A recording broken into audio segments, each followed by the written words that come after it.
લઈને કોડી ઠાકોર સમાજનું મહાસંમેલન મળ્યું। મૂડીના માનપર ગામે કોડી ઠાકોર સમાજનું મહાસંમેલન યોજાયું।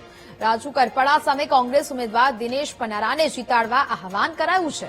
સાંસદ ગેનીબેન ઠાકોરે ભાજપ પર આકરા પ્રહારો કર્યા છે। ભાજપે અનેક કાર્યકરોને ટિકિટ ન આપીને અન્યાય કર્યો હોવાની વાત ગેનીબેને કરી।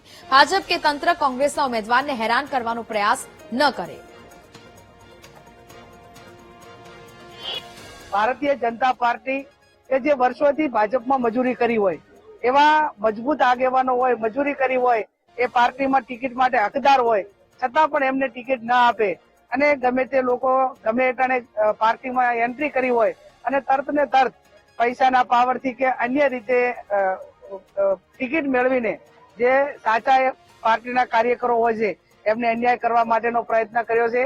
અને જ્યારે અન્યાય કરવા માટેનો જેસાભાઈ જેવા ઉમેદવારને છેલ્લી ઘડીએ ટિકિટ કાપીને એમને એક જેસાભાઈનું અપમાન નથી કર્યું, એ સમગ્ર ઠાકોર સમાજનું અપમાન કર્યું છે।